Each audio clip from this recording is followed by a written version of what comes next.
Vamos a abrir nuestras Biblias para el mensaje de esta mañana en el libro de Romanos, capítulo 3, los versículos 27 y 28. Y una de las primeras cosas que vamos a descubrir en este texto es las consecuencias de la gracia, o sea, los resultados que trae la gracia de Dios.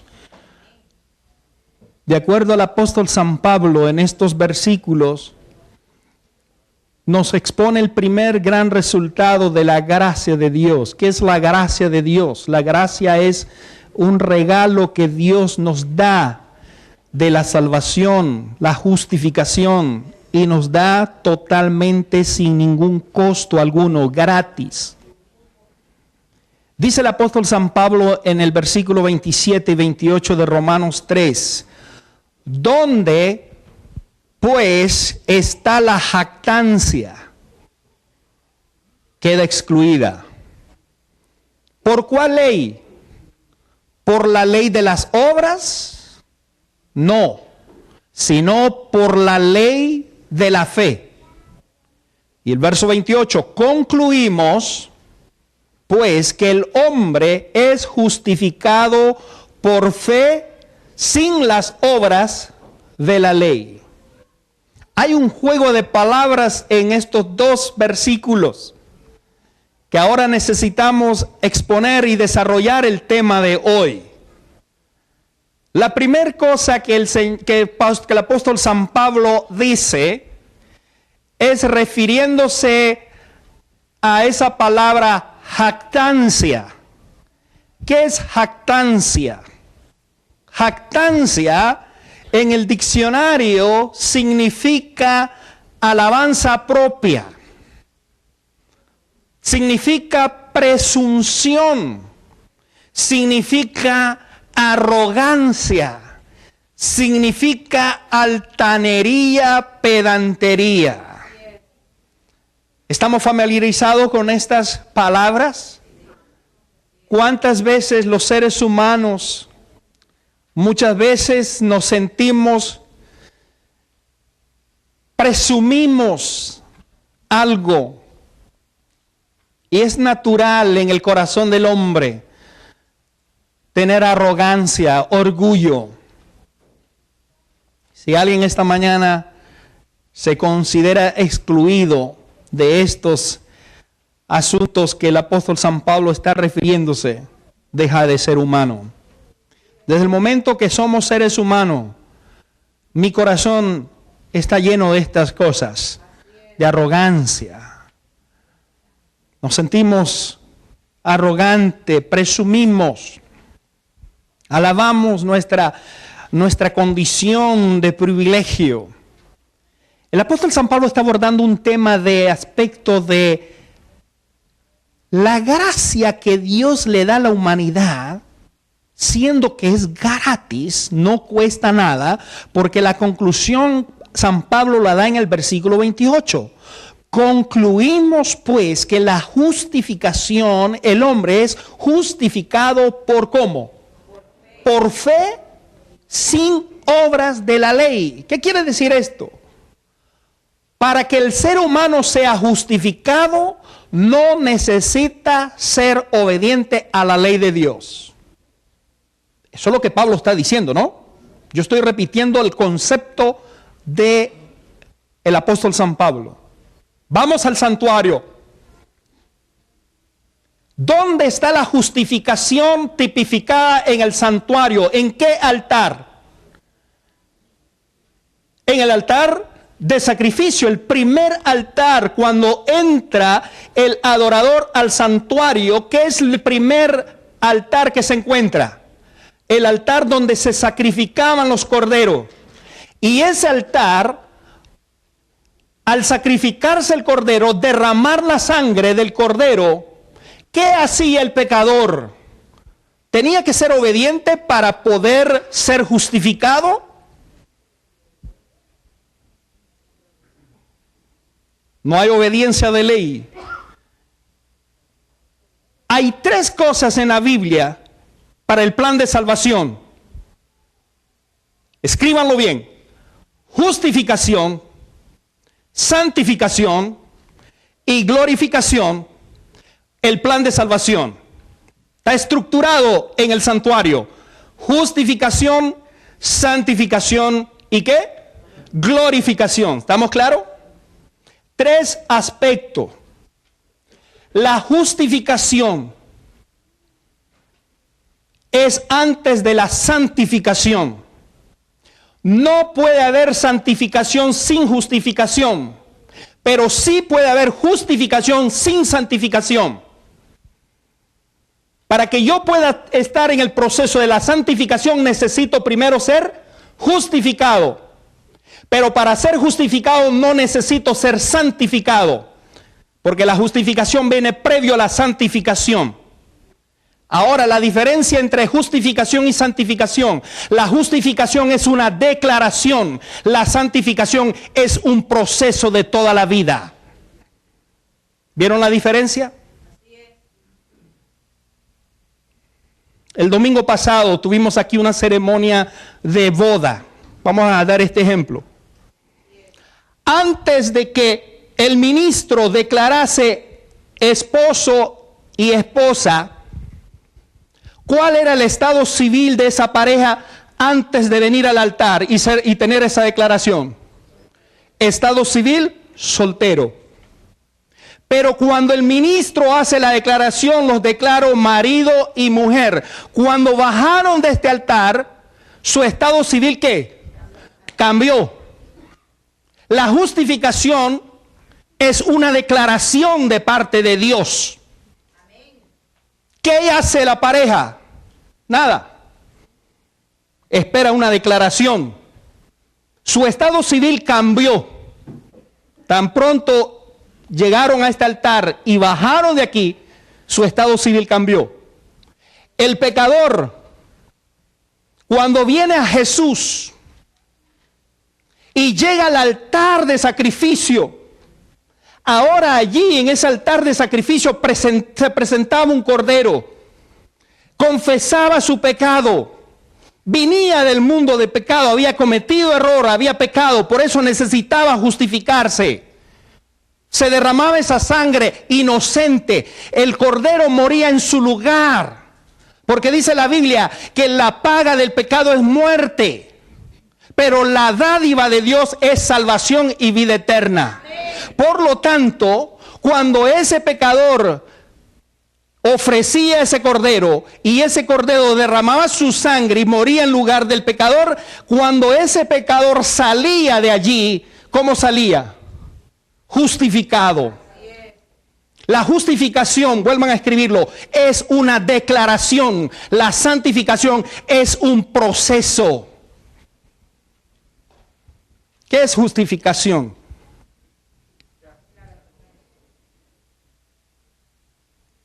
¿Cuánto cuesta? Es gratis.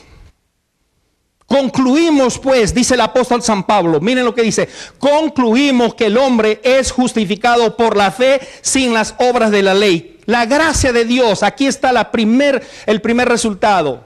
La gracia de Dios que fue manifestada en la vida, en la muerte de Jesús, produce resultados que son inevitables. Resultados visibles en la vida de aquellos que aceptan la justificación. Hay 3 resultados que produce la gracia de Dios. Número 1, excluye toda jactancia en relación a la salvación. Amén. Número 2, provee un mismo plan de salvación. No hay planes diferentes. Hay un solo plan de salvación.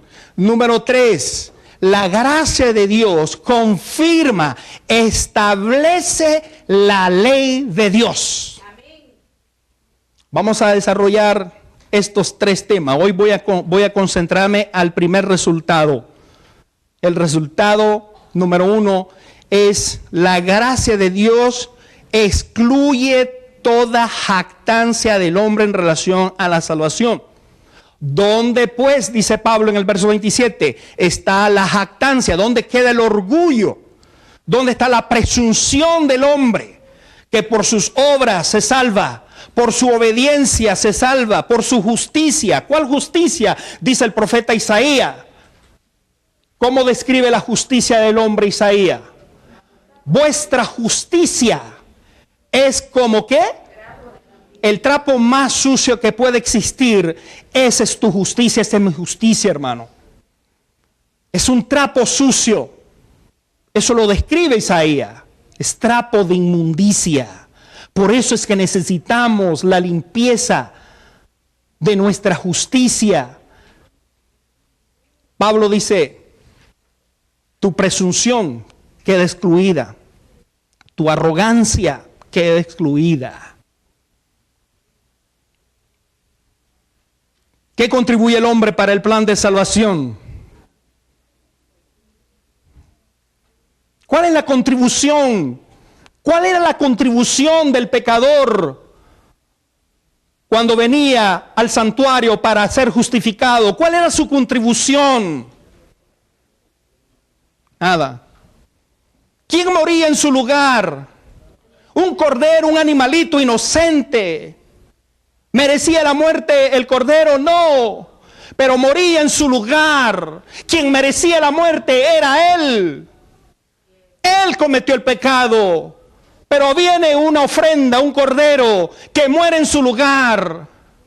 Jesús murió en la cruz del Calvario como un cordero inocente. ¿Quién merecía la muerte? Nosotros los pecadores merecíamos la muerte. Pero ahora Jesús toma mi lugar.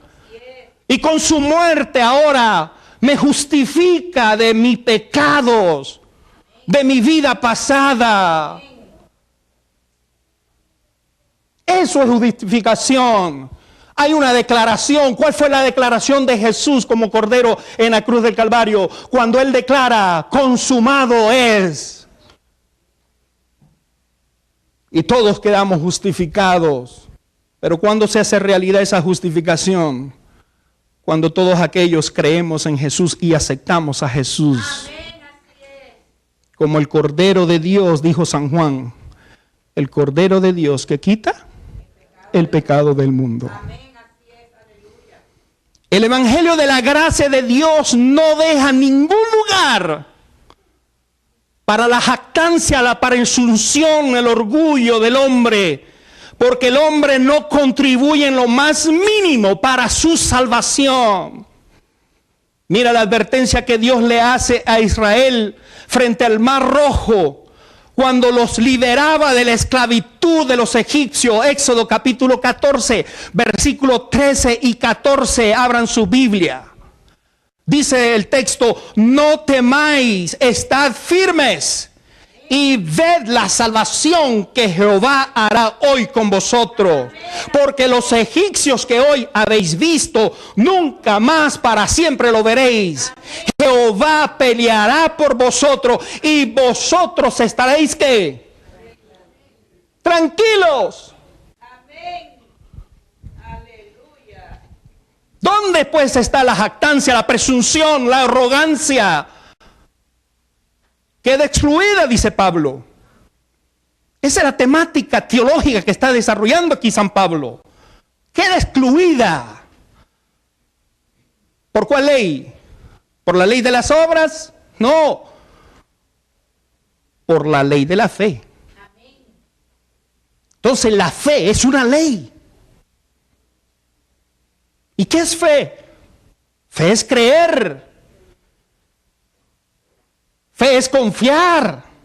Pero para que yo pueda confiar en una persona necesito relacionarme con esa persona para yo conocerla.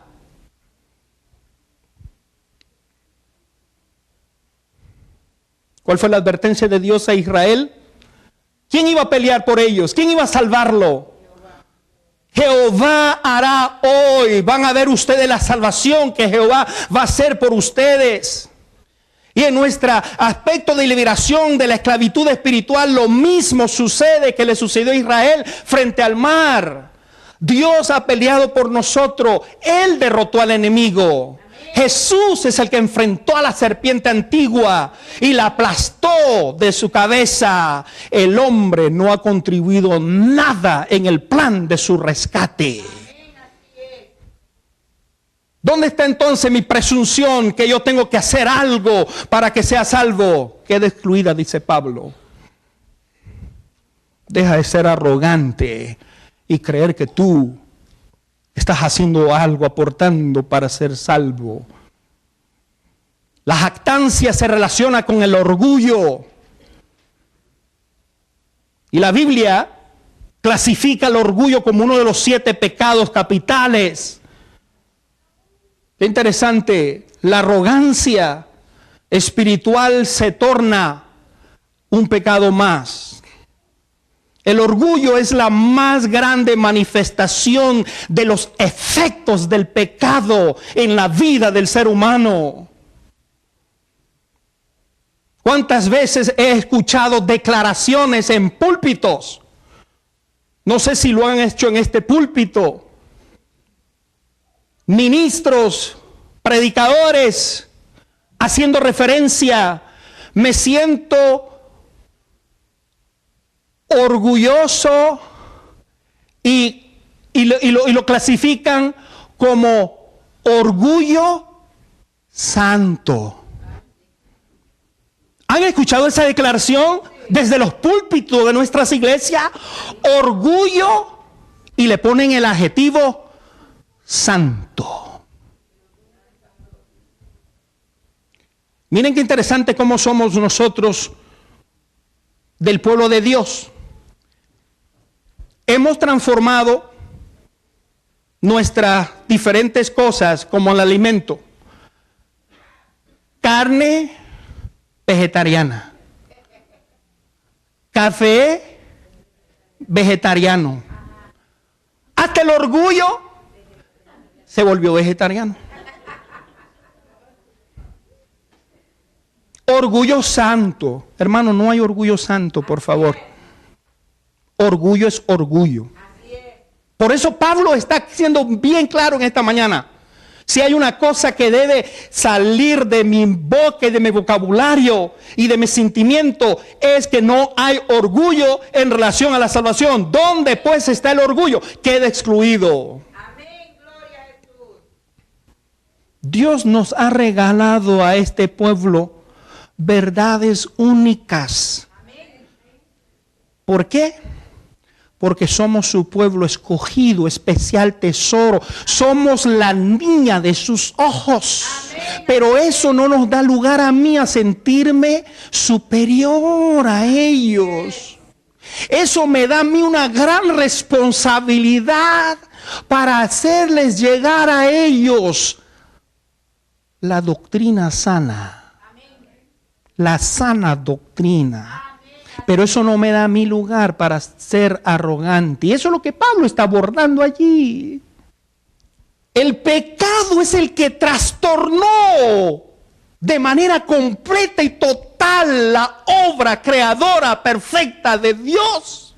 El pecado hizo al hombre egoísta. El pecado es el que nos ha hecho estar centrado en uno mismo. Sacó a Dios del trono, el pecado, y coloca al hombre. ¿En qué consistió el primer pecado? Isaías 14, versículos 13 y 14. El primer pecado provino por consecuencia del orgullo.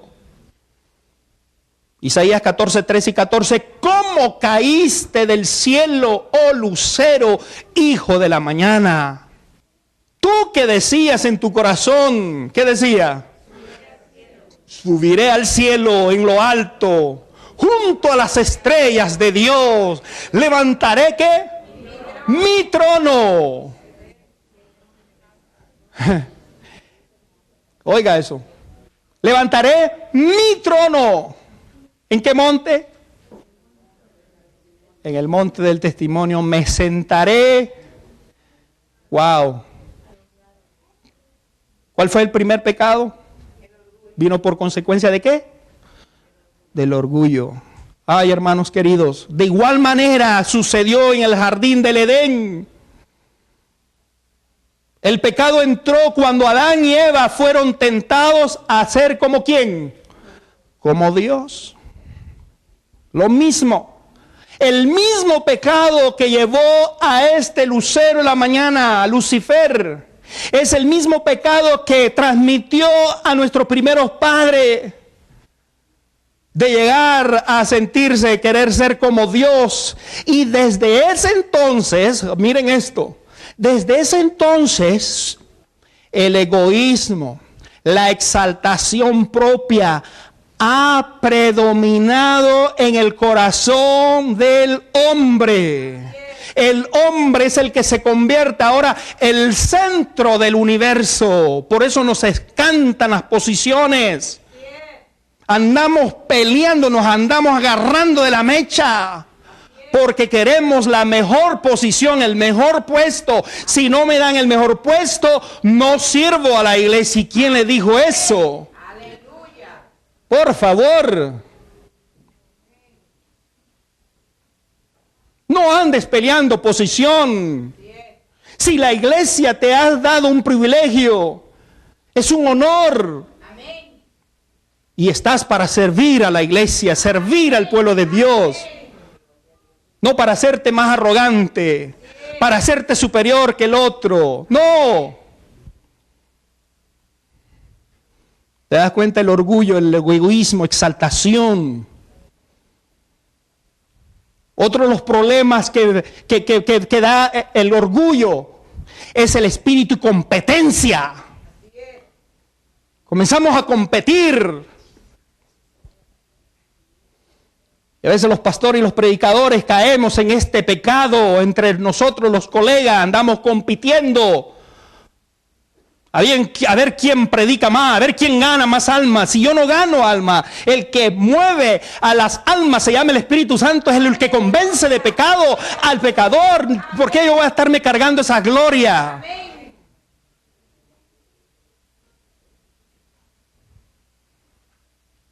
Y le engañamos a la iglesia y le decimos, oh, entre más alma gana, más estrella vas a tener. Y es un engaño tan grande. Pobrecito de aquellos que no ganamos ni un alma, no va a haber ni una estrellita ya.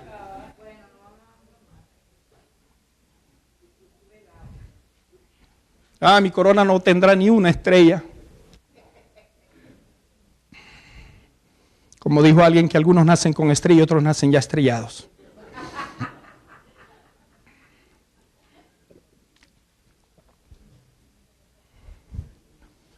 En lo que respecta a ganancia de alma, el Espíritu es el que convence al hombre de pecado. Usted solamente es un instrumento, un canal para hablarle de la gracia de Dios, del perdón, de ese regalo que Dios te dio a ti. Ahora también tú lo estás compartiendo.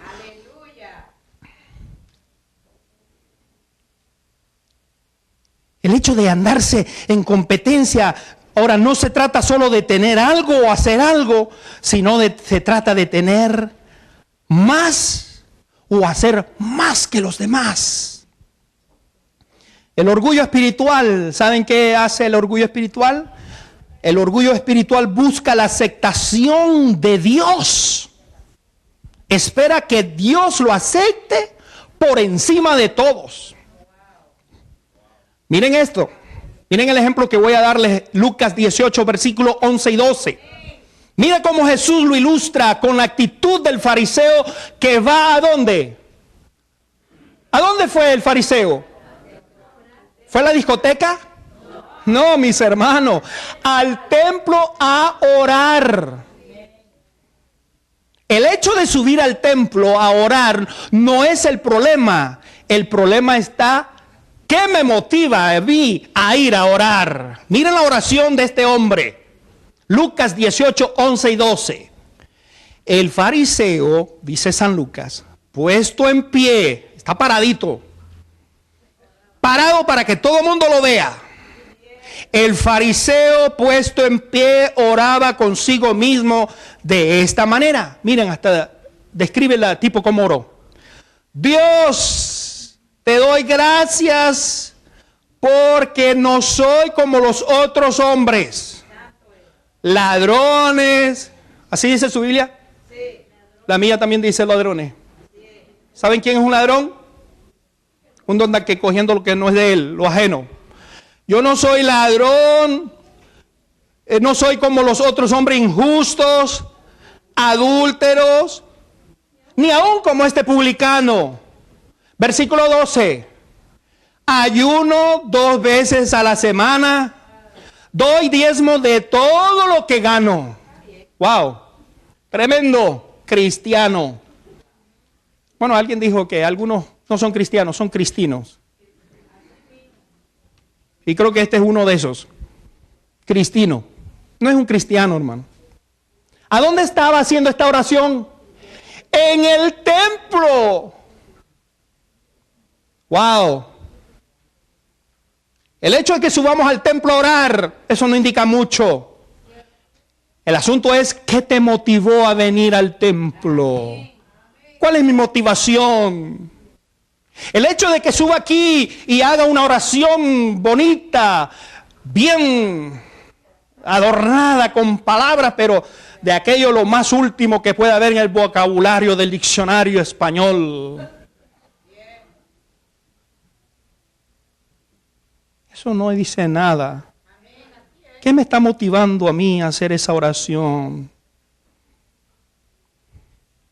Aquí está un ejemplo clásico que el Señor Jesús está describiendo por una razón, para ayudarnos a nosotros a doblegar nuestra presunción, nuestra pretensión, nuestro orgullo, nuestra arrogancia espiritual, porque luchamos todos los días.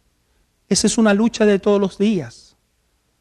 Fácilmente caemos en ese pecado de la arrogancia, sentirme mejor, superior que otro. ¿Cuántas veces hemos venido al templo a orar con los motivos equivocados? Un día cuando el profeta Isaías miró hacia arriba, hacia el dador de la gracia, fue cuando percibió su verdadera y real condición. Y no pudo menos que exclamar lo siguiente, Isaías capítulo 6, versículo 5. ¿Con quién se comparó Isaías? Miró arriba. ¿Cómo se sintió? Miren lo que dice Isaías capítulo 6, versículo 5, hermanitos. ¡Ay de mí! Que soy muerto. Que siendo hombre, ¿cómo? De labios inmundos, habitando en medio de pueblo que tiene labios inmundos, han visto mis ojos al Rey Jehová de los ejércitos. ¿Cómo se sintió Isaías? Inmundo. ¿Cuándo? Cuando comenzó a ver a un adúltero, cuando comenzó a ver al borracho, al ladrón, al mentiroso.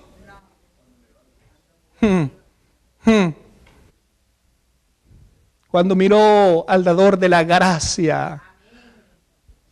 La justificación es una declaración de parte de Dios. Dios te declara justo y tú no tienes nada que ver con esa declaración. Es Dios el que lo declara. La justificación es una declaración.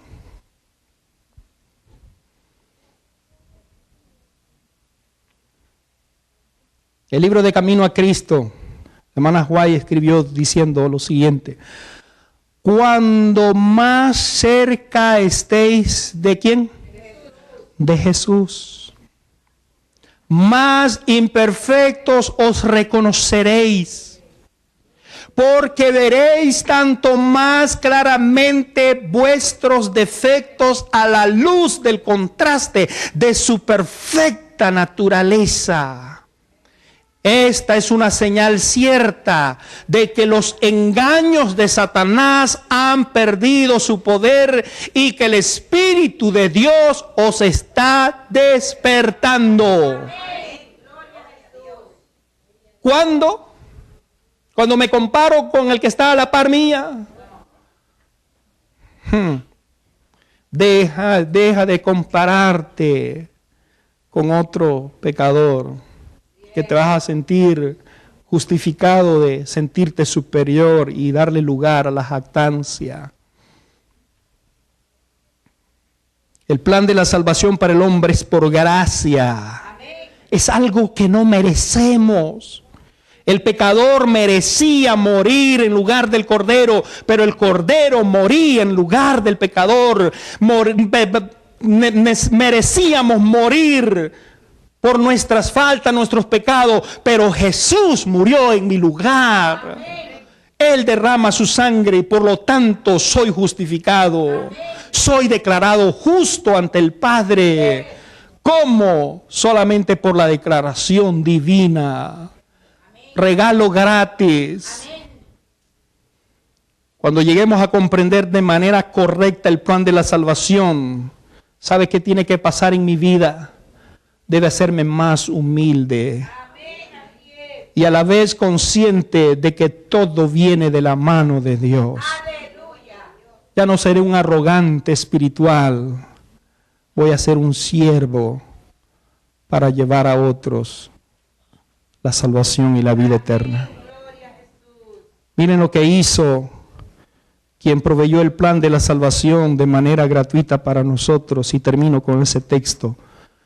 Filipenses capítulo 2, versículos 6 al 8. El mismo Jesús, quien proveyó el plan de la salvación, miren lo que hizo.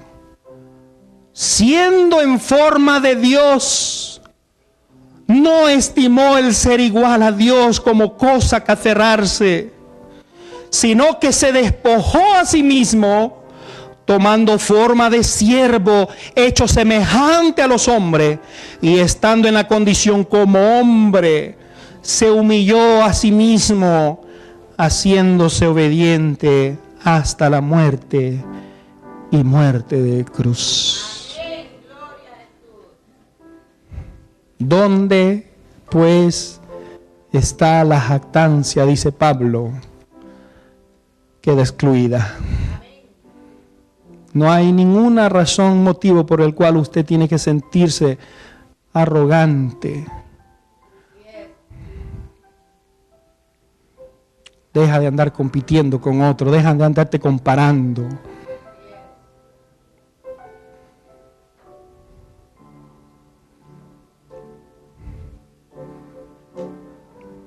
Concluimos, el hombre es justificado por la fe, sin las obras de la ley. Si usted entendió el mensaje de Dios a través de su palabra, póngase de pie y vamos a agradecer a Dios porque Él nos habla de manera clara. Querido Dios y Padre que estás en los cielos, muchísimas gracias por hablarnos a través de tu palabra. Amén. Muchísimas gracias por enseñarnos esta verdad de la justificación por la fe. Amén. Hace 500 años, Martín Lutero clavó las 95 tesis que tenían que ver con el tema de la justificación. Y este año se cumplen los 500 años. Pero tú ya lo habías mencionado en tu palabra. Amén. Que el hombre es justificado sin las obras de la ley, justificado por la fe. Amén. Muchísimas gracias por este mensaje. Amén.